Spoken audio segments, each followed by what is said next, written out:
La chronique bourse, la quotidienne Zone Bourse, Anthony Bondin. Bonjour à toutes et à tous et bienvenue dans ce point de marché Zone Bourse du lundi 2 juin 2025. Le titre du jour, c'est un mois de mai record mais des tensions partout. Au terme des 5 premiers mois de 2025, Wall Street est à 0 et l'Europe boursière à plus 8%. La suite, elle va s'écrire à Washington où la question budgétaire revient sur le devant de la scène et où la machine à produire des droits de douane est branchée sur courant alternatif. Au cours de la semaine, les investisseurs vont notamment croiser la BCE, Broadcom ou encore l'emploi américain. On va en parler un petit peu après. Mais on démarre par une petite rétrospective puisque le calendrier s'y prête. La dernière semaine s'est achevée en mai et la nouvelle reprend en juin. L'indice le plus représentatif du marché US, le S&P 500, a gagné 6,15% au cours du mois écoulé. C'est sa première hausse depuis janvier, puisque février, mars et avril ont été passés à panser les plaies du début du second mandat de Donald Trump. Et c'est aussi la plus forte progression de l'indice au cours d'un mois de mai depuis 1990. Et enfin, c'est le meilleur mois boursier aux États-Unis depuis novembre 2023, en tout cas sur le S&P 500, novembre 2023, l'indice avait gagné 9,6%. Pour les amateurs de statistiques, le meilleur mois de la dernière décennie pour le S&P 500, c'était avril 2020, juste après l'explosion du Covid. Le S&P 500 avait gagné 10,9% à l'époque. En tout cas, grâce à ce sursaut en 2025, l'indice est en hausse de 0,5% depuis le début de l'année. Il se rapproche à 3,8% de son record qui date de février dernier. Du côté de l'Europe, le Stoxx Europe 600 se contente d'un gain de 4% en mai, ce qui est déjà pas si mal, et il porte sa hausse 2025 à 8,1%. On est toujours en forte surperformance du côté européen. Alors cette semaine, on aura 3 grands déterminants, en tout cas dans le domaine de ce qui est prévisible. Alors d'abord, le grand drama politique aux États-Unis qui devrait continuer à dominer l'actualité alors que le Sénat US va commencer à examiner le fameux projet de loi fiscale de Donald Trump, projet de loi qui a déjà été adopté il y a quelques jours par la Chambre des représentants. Le président américain s'est dit prêt à accepter quelques concessions, ce qui n'empêche pas les milieux financiers de s'inquiéter des conséquences du dérapage budgétaire. Et là, la Maison-Blanche, du coup, a fait sortir ses plus fidèles lieutenants pour essayer de paver le terrain avant le débat budgétaire. Le secrétaire au Trésor Scott Bessent a affirmé hier sur CBS que les États-Unis ne feront jamais défaut. Je le cite, « Nous sommes sur la voie de l'alerte, mais nous ne heurterons jamais le mur », a-t-il prophétisé, en égratignant au passage d'ailleurs le patron de JP Morgan Chase, Jamie Dimon, qui s'est inquiété plus tôt dans le week-end du risque de débâcle du marché obligataire américain. Alors qu'a dit Bessent? Il a dit « Je connais Jamie depuis longtemps et tout au long de sa carrière, il a fait des prédictions de ce genre. Heureusement, aucune d'entre elles ne s'est réalisée. » Bessent qui a aussi martelé que le déficit 2025 sera inférieur à celui de 2024 et qu'il continuera à baisser par la suite. Le deuxième déterminant de la semaine, évidemment, c'est le front des droits de douane où les péripéties judiciaires de la semaine dernière ont laissé quelques traces. Je vous rappelle que jeudi, les actions avaient rebondi après qu'un tribunal commercial américain a bloqué une partie des droits de douane imposés par la Maison-Blanche, mais dans la nuit suivante, une cour d'appel fédérale les a rétablis en référé. C'est presque un jeu à somme nulle donc, même si l'équipe Trump ne fait pas de mystère quant à la capacité du pouvoir judiciaire de contrecarrer ses plans. Le secrétaire au commerce Howard Lutnick a en effet déclaré hier en substance que la fin justifie les moyens et que les droits de douane sont là pour durer. Il a d'ailleurs ajouté que le président des États-Unis dispose de tant de pouvoir que même si certains étaient limités, l'administration en invoquerait d'autres. C'est aussi simple que ça et c'est d'ailleurs l'analyse dominante à Wall Street même si les rebondissements entraînent des réactions court-termistes un peu serviles sur les marchés actions.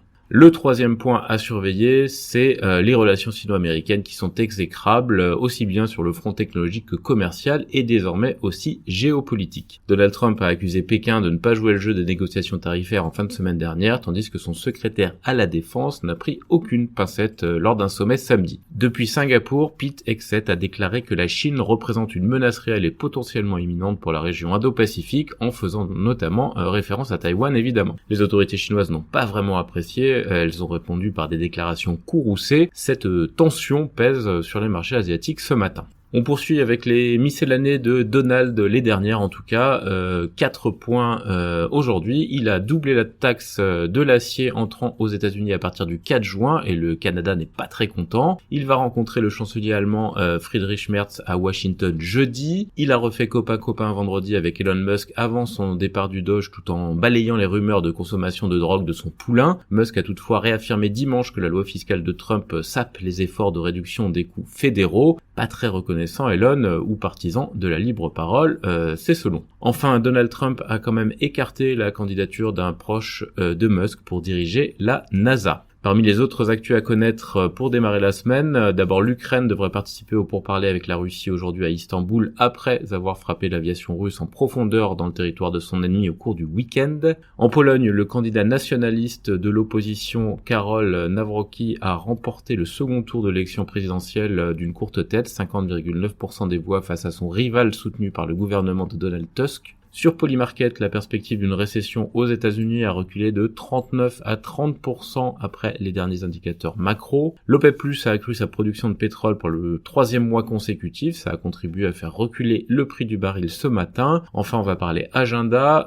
Sur l'agenda macro, la BCE va tenir la vedette cette semaine avec une probable décision de baisse de taux d'0,25 de point. Ça, c'est jeudi. Du côté des États-Unis, les chiffres de l'emploi du mois de mai seront dévoilés vendredi. On aura aussi les indicateurs PMI de plusieurs économies. On a notamment eu ceux de la Chine qui ont été publiés au cours du week-end. Ils étaient assez proches des attentes et toujours relativement faibles. Enfin, sur l'agenda des sociétés, il n'y a plus grand chose à se mettre sous la dent, hormis le géant américain des semi-conducteurs Broadcom qui apportera un petit peu de relief. Ça, c'est prévu jeudi soir. Le début de semaine en Asie-Pacifique, il est donc teinté de rouge. Le Japon perd 1,4%, Taïwan 1,6% et Hong Kong plus de 2%. Les replis se limitent à moins de 0,5% en Corée du Sud, en Australie et en Inde, en tout cas en cours de séance. Les indicateurs avancés européens, eux, ils sont plutôt baissiers.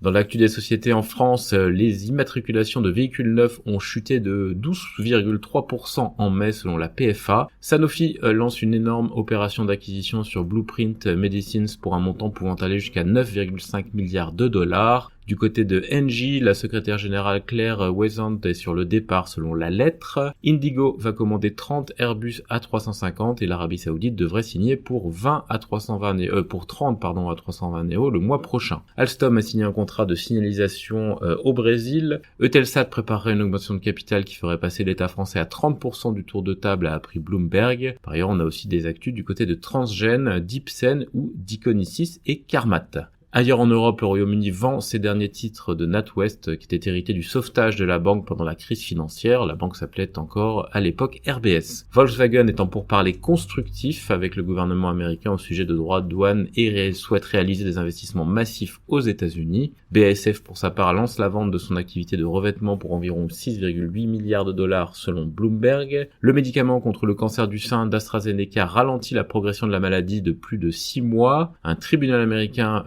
poursuit l'affaire en diffamation intentée par Grifols contre Gotham City mais en réduit la portée. On a aussi appris que le groupe énergétique tchèque EPH de Daniel Kretinsky et le japonais Hitoshu devraient soumettre des offres préliminaires pour le groupe irlandais Energia Group. Par ailleurs, Leclanché n'a pas pu publier son rapport annuel au 31 mai et sa cotation est donc suspendue à la bourse suisse. Enfin, toujours en Suisse, mise en difficulté par le coq sportif, Eresis demande sa décotation de la bourse de Zurich. Du côté de l'Amérique du Nord, le groupe EOG Resources va racheter la société américaine Encino Acquisition Partners pour 5,6 milliards de dollars pour se renforcer dans le pétrole de schiste. Google va faire appel de la décision antitrust relative à la recherche en ligne aux États-Unis. Rivian envisage de renégocier sa dette selon Bloomberg avec une levée de fonds potentielle et IMSS va supprimer 4% de ses effectifs à la suite de l'interdiction des copies de médicaments amaigrissants. Ailleurs dans le monde, Air India serait en pourparlers avec Airbus et Boeing pour une importante commande de monocouloirs. Indigo étend son réseau grâce à un accord avec Air France KLM, Virgin Atlantic et Delta. Enfin, TSMC envisage la construction d'une usine de puces avancée aux Émirats Arabes Unis, encore une fois selon les informations de Bloomberg. C'est terminé pour ce point de marché du jour, je vous souhaite une excellente journée.